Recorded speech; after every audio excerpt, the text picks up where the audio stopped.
everyone, thanks for joining us for session one of our Back to the Future of Work Again series.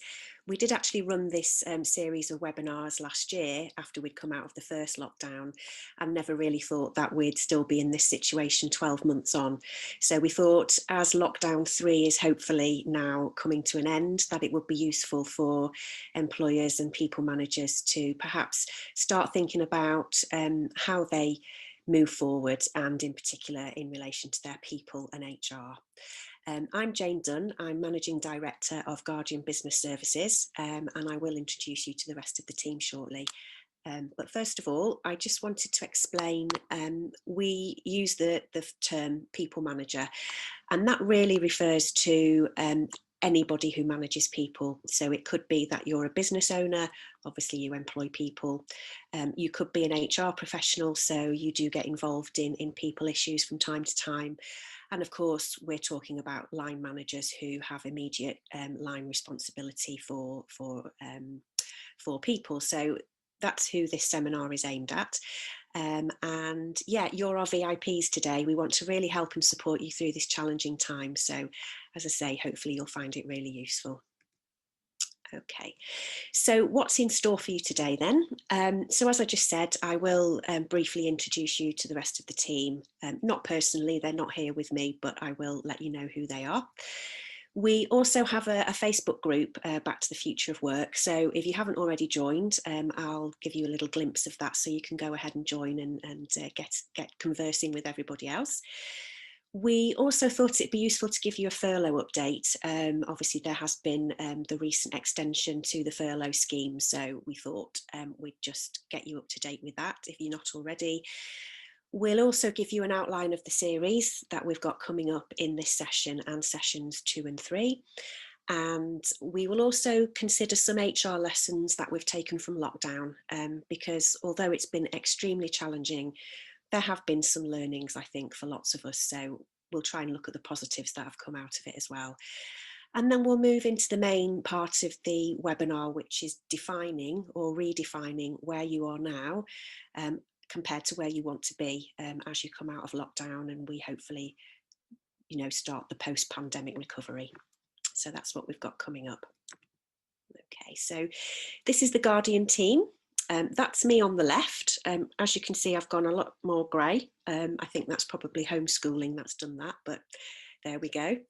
And then on the right, in the pink, we have our founder, Nikki Eleanor. She's a solicitor, HR strategist, and just, an excellent person to work with. And then we have Claire Scanlon, who's next to Nikki with the blue background, and she is the Managing Director of Guardian Law and also a qualified solicitor. And then here in the smaller boxes, we have Manny and Bina, who work for the Guardian Law team. Manny has just recently qualified as a solicitor and Bina is due to qualify over the next few months. And then last but not least, we have our lovely Joy, who works with me in Guardian Business Services as an HR consultant. So you might have spoken to one or some of us previously, but if you haven't, at least you now got faces to our names. So I mentioned before about the Facebook group that we've got, and this is what it looks like. So you can go ahead and search for that on Facebook if you want to. It is an extra resource to accompany this series, so it's there for you to use to put your questions to us, to share your frustrations, anxieties, and hopefully strike up conversations with people who are in a similar situation to yourself, who are finding it a challenge and just really want to share that with other people. So please go ahead. We will be putting links to all of the webinars in there, so you can actually watch them on replay, and there'll also be a few other bits and bobs in there that we'll be sharing with you. So keep an eye on that, and please just use it as you wish. Okay. I love this picture. It really makes me smile. It really does, and I hope it makes you smile too. But basically, the purpose of these sessions are to get you thinking about what you need to do in terms of your people, in terms of the business, to get back to where you want to be in the future.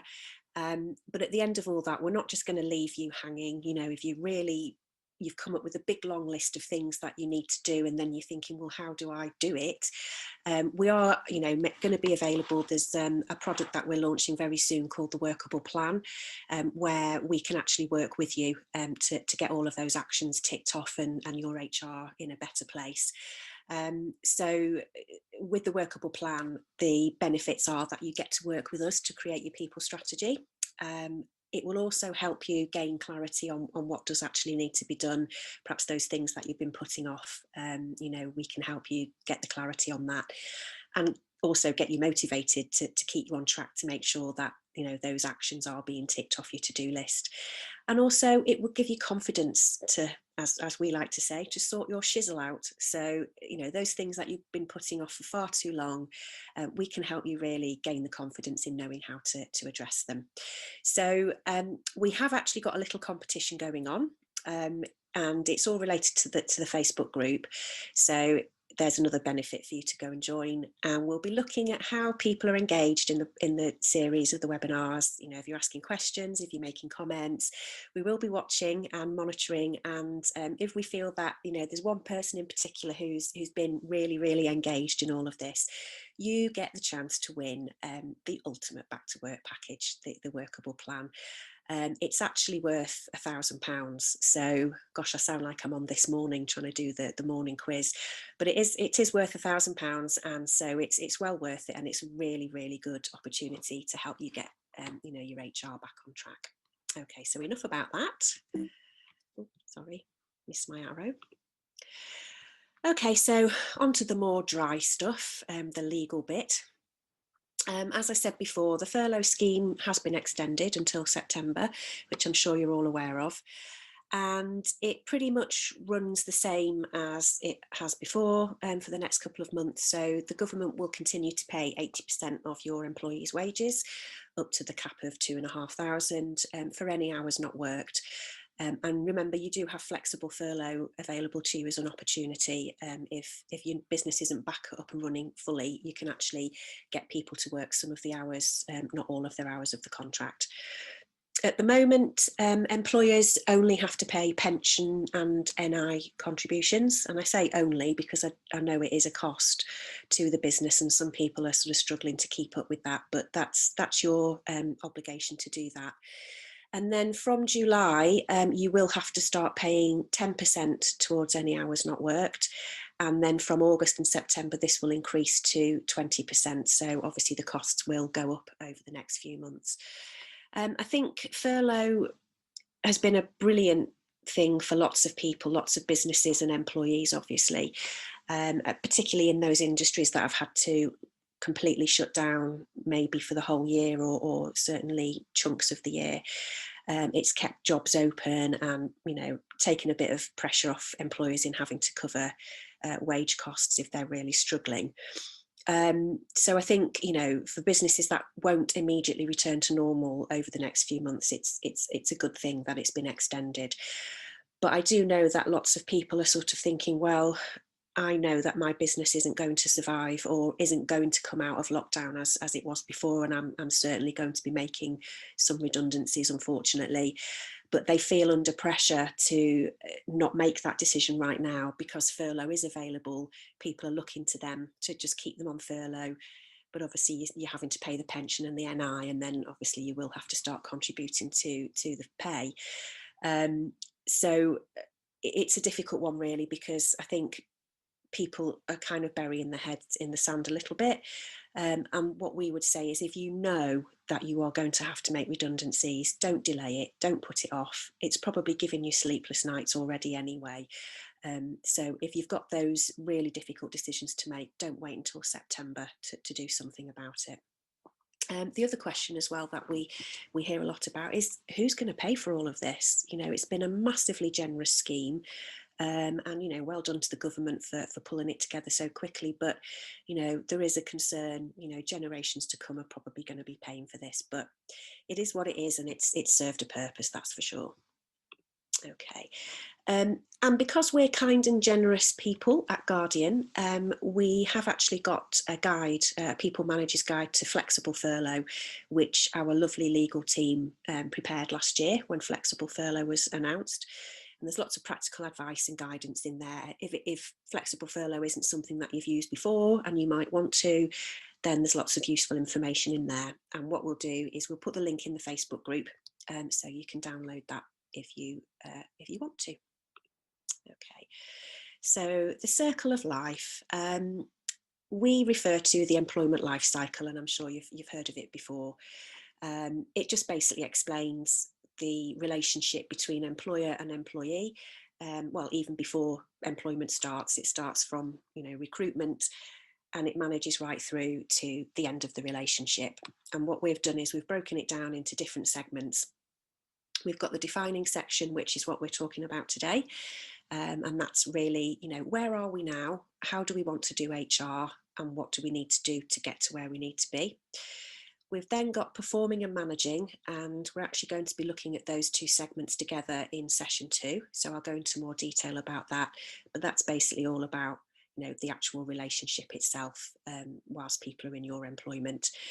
We then have the last two segments, changing and ending, which can become a bit more complex. It's usually the more legal side of HR, and that's going to be covered by Nikki in session 3 of the webinars. Okay, so as I said before, we just want to focus a little bit on the positives of lockdown and the coronavirus, if indeed there are any. But what have we learned from it? And I think, one thing that hopefully many of us have learned is that we can respond and adapt quickly when we need to. I think, lots of us have had to make decisions, that normally we would have procrastinated about for a long, long time. Previously, we'd taken months to make a decision, or maybe not have made the decision at all. When the pandemic hit, we had no choice. We had to just get on with it. So that's something that's really come out of it. And hopefully that's something that will continue. It will show to us that, we don't need months of preparation. We just need to make a decision and go with it. And yeah, I think that's been something certainly that we've learned from it. Oops, sorry, move my slide back. Okay, another one, massive one, is that we have to take our health and safety obligations seriously. I think that organisations who have always been on the ball with health and safety, and because they've had to, perhaps because of the industry that they operate in, they were much more able to adapt in terms of getting all those measures in place. A lot of businesses have a health and safety manager or representative, so they would have obviously taken a lead on that. Smaller businesses, I know, would have struggled. We were suddenly expected to put measures in place that we've never before had to consider, but they are essential. And it just goes to show that, we can't ignore this anymore. We have to be on our toes in terms of health and safety. And hopefully it's something that we will continue in terms of what we do when people go back to work. The pandemic isn't going to go away just yet. There will still be risks, and even with the vaccination programme, we still need to maintain social distancing and making sure that people have got the right PPE. So yeah, that's just something that we absolutely need to keep on top of. Okay, so something else that happened on a massive scale was obviously a lot of people suddenly working from home. They had to. It was no longer possible to work in the office. I know obviously some people did continue working if they were key workers and essential workers, but for the vast majority, it was suddenly having to adapt working from home. Some people absolutely thrived on it. They've found it quite easy. They've not had the commute at the start and the end of the day, so they've actually benefited from having that extra time. They've been more productive and just really enjoyed having that space to perhaps focus on things that they find quite difficult in the office. A lot of people have hated it. They've really struggled with it. And I work from home most of the time. But for me, it was having the freedom taken away from me that I struggled with, not to have the choice to be able to go into the office and see my lovely team, or to go and spend time on site with a client. And so, yeah, I've also struggled as well. The thing that it's done is that it's probably made a lot of employers realise that previously, where they'd have thought, no, nobody's going to work from home, they'll mess about, they just want to sit at home and watch This Morning and Loose Women, it's not going to work. Actually, it can work. not in every case, and sometimes it isn't necessary to have people in the office or on site. But it's just going to mean that when somebody comes to you with a flexible working request saying that they perhaps want to work from home some of the time, you just really need to think about it very carefully before just giving the usual blanket no. But we'll talk a bit more about that later. Another thing is, obviously, because a lot of people have had to start working from home or elsewhere, going digital is absolutely inevitable. So again, for those businesses who have perhaps, been more at the forefront of IT and, they've had everything set up previously for people to work from home, it was probably a bit more of a smoother transition for them. But other people have had to scrabble around to get everything set up and making sure everybody had the right equipment at home and access to the right software. So I think, we moan as HR people that it's been a stressful 12 months for us trying to keep on top of all the new law and furlough and all of that. But I think, it's been equally stressful for IT people who've had to step in and really support people in getting everything ready and usable. And the other thing is real-time data matters. So that basically means, having access to the information that you need, when you need it. And an example that we can share is that when we were talking to clients about potentially making people redundant or varying terms and conditions, we'd ask them to send a copy of the contract over. And they'd say, oh, well, I can't because it's locked in a filing cabinet in the office and I can't go into the office. So as simple as it sounds, it was actually quite problematic. And so we've been on a bit of a mission to try and get people to maybe move away from paper files and sort of get onto some kind of HR software or whatever it is that you want. But it really does make you realise that you have to have access to that information, even if you're not in the office. Okay. Another thing we've learned is that we can be resourceful. We've had to do a lot more with a lot less. But in terms of, meetings, all the travel that we used to do to a meeting here, maybe accommodation overnight, we've discovered that actually we don't need to. And although face-to-face meetings are great and it's good to get to know people in person, it's not always necessary. So I think we've probably learned that let's be more efficient in how we spend our time. Let's use our resources sensibly. And so I think we will see a reduction in the number of meetings that happen face to face and less travel for people, which isn't a bad thing for a lot of people, and it's not a bad thing for the environment either.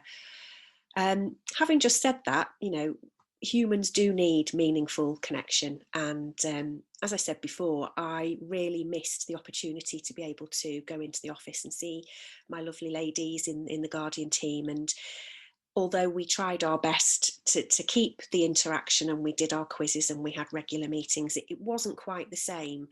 And I think a lot of employers have had the same challenge in how do we keep people motivated, how do we keep them engaged, and just how do we communicate effectively with our teams. So obviously things like Zoom and Teams and all those kinds of software are brilliant, and that may well continue into the future, because if people maybe work from home a bit more, then they will continue to use those methods of communication. But I think it's important to remember that even when we start to go back to a bit of normality, let's just check in on each other and make sure we're doing okay. And, just have your door open to people if they need to talk to you.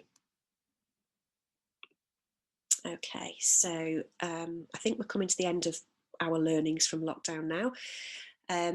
But this is a really important one, and it's that we need to have continuity planning in place. I think, again, for businesses who already had a continuity plan in place, and lots of them do, the transition into coronavirus working was probably a bit easier.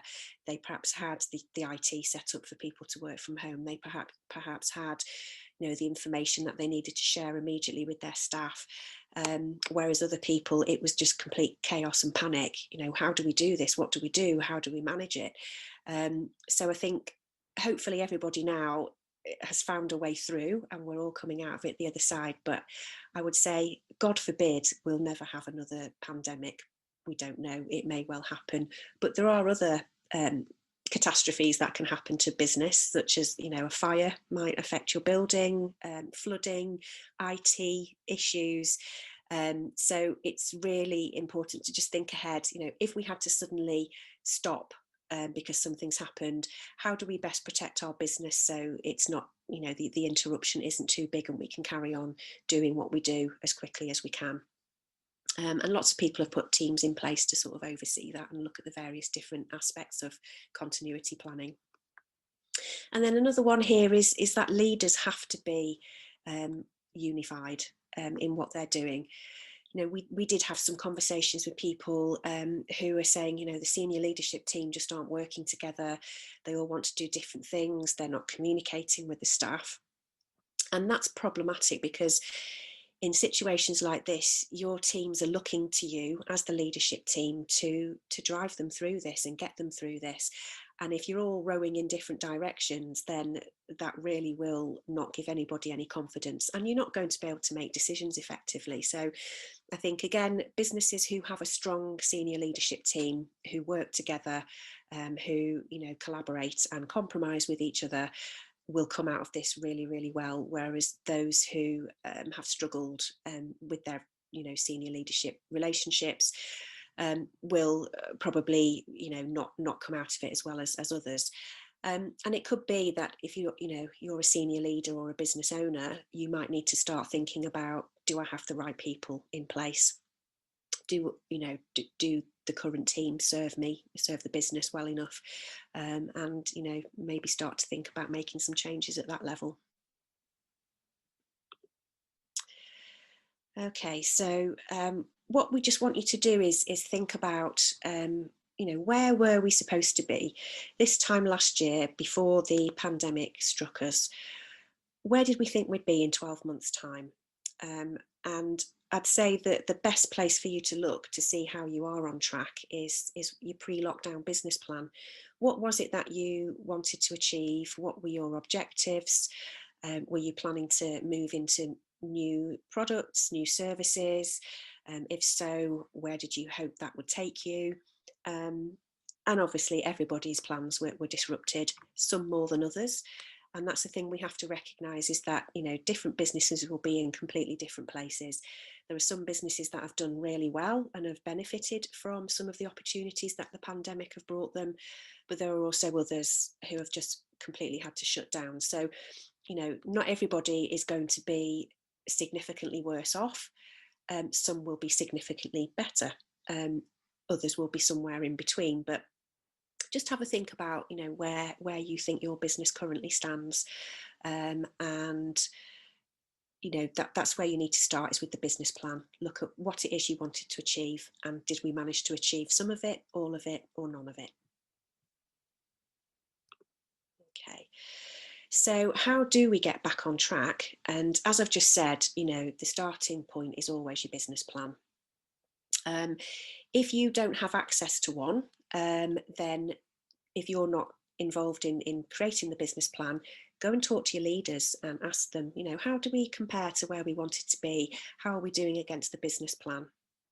And hopefully they'll be able to share that with you. If there isn't a business plan in place, now would be a great time to create one.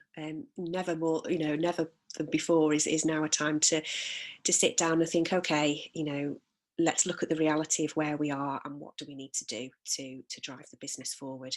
And if you're, you know, a team leader or a department leader, you know, it'd be really impressive, I think, if you were to draw up a simple business plan and take it to your business owners to say, look, this is what I'm thinking for my department.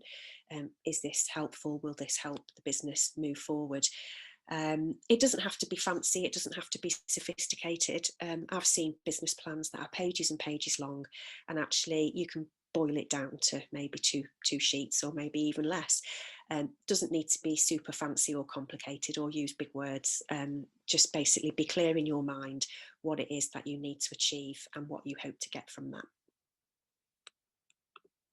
Okay, so once you've got your business plan, whether it's one that was there before the coronavirus or you've just created one for moving forward, you then need to look at your organisation and evaluate whether it's fit for purpose. So if you, for example, have identified that actually we're going to need less people going forward, we haven't got enough work for everyone, and even when we do reopen, it's going to take some time to build back up to the levels that it was before. So unfortunately, we're going to have to look at reducing headcount. Obviously, you then need to look at your teams and think, right, well, where can I lose people? Where are people no longer needed? And work through that process. So it's all about just seeing what changes do I need to make. On the other hand, it could be that you've done really well off the back of the pandemic. I mean, I know Pizza Hut or somewhere like that, other pizza shops are available. They have done massively well. You know, everybody's been ordering pizza whilst they're sat at home. They may well be on some big, you know, recruitment campaign, you know, to get more delivery drivers and more people working in the shop. So, you know, it could be anything. You know, you just need to look at where you are, where you want to be, and then work your way through each team to see if what you've got currently will support it, or if we do need to make changes. Okay, so once you've got your business plan and you've evaluated the organisation to see where it's at, we then need to look at our people strategy. So where you've identified that changes perhaps need to be made, whether it's redundancy, recruitment, it could be that people need training in new processes. If we've set up a new product option or a new service delivery, you know, it might be that we need to be able to train certain people in the new ways of doing things. And that will start to form the basis of your people strategy. And again, same as with the business plan, it doesn't need to be fancy and complicated. It just needs to highlight, you know, the bullet points of where you need to focus your attention to make sure that, you know, our people and our people strategy is supporting the business and will allow us to achieve the objectives of the business that we want to get forward for the next 12 months. Okay, so we've called this one Call Me. Doesn't have to be me, it could be any number of HR strategists, but call me. Okay. And when we're looking at the people strategy, it will vary again from business to business as to what you need to do. But some of the decisions that you might need to make can be quite challenging, can be quite thorny. And this is where you really need the help of an HR professional, if you haven't got one already in your own organisation. Because it's not just the doing of you know, issuing the letters and all of that goes with it. It's guiding you through the process, talking to you about whether is this the right thing for your business. Yes, it is. Okay, well, let's make sure that we do it properly. And it's there also, if you have that support, it's there to protect your business, making sure you're legally compliant, but it's also there to guide you through, you know, in treating your people right. So, for example, redundancy is a very unpleasant situation for everyone, you included, and obviously for the individuals who are affected. So we can help you, you know, sort of make sure that we're treating your staff with dignity and respect. Okay, so once we've established our business plan, we've evaluated, and we have created our people strategy, how do we take our people with us? So the biggest thing, the first thing is communication. And it's so important, I've said it 3 times there. Because it's amazing how often we will get calls from clients who say, you know, we're trying to make this change in the business, or we're trying to get this person to slightly change the way they're doing things, but they're just not playing with us. You know, they're really fighting against it. And when you scratch the surface, you find out that the way it's been communicated, it's either not been communicated at all, or it's just been really badly communicated. And what we have to remember is that, you know, humans, we don't like change. We really don't. And we really don't like it when it's forced on us. And, you know, with everything that everybody's had to cope with over the last 12 months as well, to suddenly be told that your job is changing to something else, or, you know, your terms and conditions are going to change and not for the better, people will resist you. So it's the way that we do things, it's the way that we talk to people, is absolutely essential. And involve them. If you're thinking about introducing something new, share it with them and say, look, this is what we're thinking, these are the reasons why. And you may well find that they'll buy into it quite quickly without having to go through long drawn out consultation processes, because that you've taken them with you and you've shared your thoughts with them before it's actually imposed on them. Okay, so another way of taking your people with you is by using your mission, vision and values. I think most companies now tend to have mission, vision and values. And it's a really useful thing that you can use. It tells everybody the purpose of your business. Why are we here? What are we doing? Where do we want to be? What do we hope to be in the future? And especially the values, I think, that tells people how we do things, how we behave, how we treat our people, how we treat our customers. So if you have a set of, I have to put my teeth in, mission, vision and values, might be time to get them out and dust them off. Have a revision, see if they're still right for you and your business and your people. And going back to the communication piece before, involve your staff, ask them what they think about them. Do we still think this applies to us? Do we think that we actually share these values? Do we want to renew them? And you can do that. And again, people will love being involved. And then if you haven't got those things in place already, now is the absolute perfect time to do that. Get a group of people together, say, right, okay, let's talk about why are we here? What's our purpose? And how do we want to behave? How do we want our colleagues to behave? And roll them out as a new exercise, and that will engage with people. It will help with your communication, and it will sort of let people know, this is what you expect from them as a business owner, and this is how we all want to do things, so we're all consistent in the way that we do things in the business and treat people. Okay, so I just mentioned about employee engagement. If we communicate with our staff and we involve them in our plans, that will certainly improve engagement within your business. The thing is, how do we know, especially at the minute where people have been working from home or furloughed, or perhaps even still coming into work, but you're not seeing them all the time? How do we know if our people are engaged? And a lot of companies have recently, well, over the last 12 months, done surveys, engagement surveys with their staff. I think initially it was mainly just to check in with them to make sure they were okay. What were they thinking? How were they feeling? But more so, I've worked with a few clients now who've done engagement surveys to find out from their staff how they feel about working for the business. Where are the gaps? Are we good at communicating? Is our leadership team strong and effective? Do we offer enough learning and development opportunities for our people? And a lot of clients do sort of say, oh, I don't want to know the answers, it's going to be really, really bad. And it's never as bad as they think. But even where there is constructive criticism from their workforce, to me, that's just a golden opportunity. You've got that insight as to how your people are feeling, and it's right, okay, let's do something about it then. Let's put some of those suggestions they've made into place, and a lot of them are really quite easy and straightforward and very quick wins. So that's something you can do. You can think about doing a survey, and that's something that we can help you with. Or you can get a group together, an employee engagement group made up of some members of staff from across the organisation, and see what they can come up with. But now would be a really good time, even before you get back to work fully, to start thinking about an engagement process and what you can do to sort of motivate your people when they come back to work. Okay, so that's the end of the session one.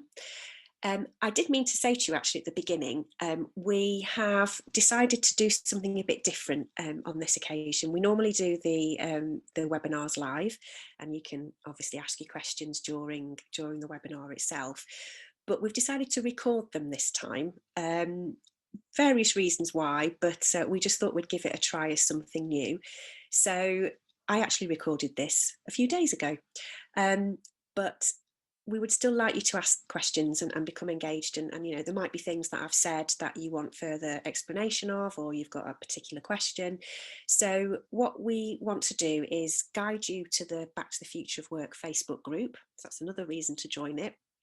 And Nikki and I will be available in there after you've watched this, and you know, feel free to post any questions, and anytime, you know, if you're in the group, pop a question down at any time, and we'll come back to you. And as I said before, don't forget that we've got the quiz, we've got the prize. So if you engage and you take part, you know, we will be watching. So you know, there's a chance there for you to win that amazing workable plan, which would be brilliant. Next in the session, next in the series, we've got session 2, which is focusing on performing and managing, which is stages 2 and 3 of the employment life cycle. And the purpose of that one is really to give you a bit more sort of practical guidance on specific scenarios that might come up, you know, as a result of the pandemic, or not, you know, issues that arise quite commonly in any workplace. So that is coming up in session 2. And again, the link for that will be in the Facebook group if you want to watch it on replay. Okay, and just as I said, just as a quick reminder, share the love, you know, like, comment on the Facebook group, share your aha moments if you've had any, or is there any questions or confusions, you know, we don't mind, put it out there, that's great. As we said, ask us anything within reason. And just as one last little piece of fun, you may have noticed the headings on the slides are of a theme, and it'd be great if you could maybe share any the songs that you've identified and who the artists were.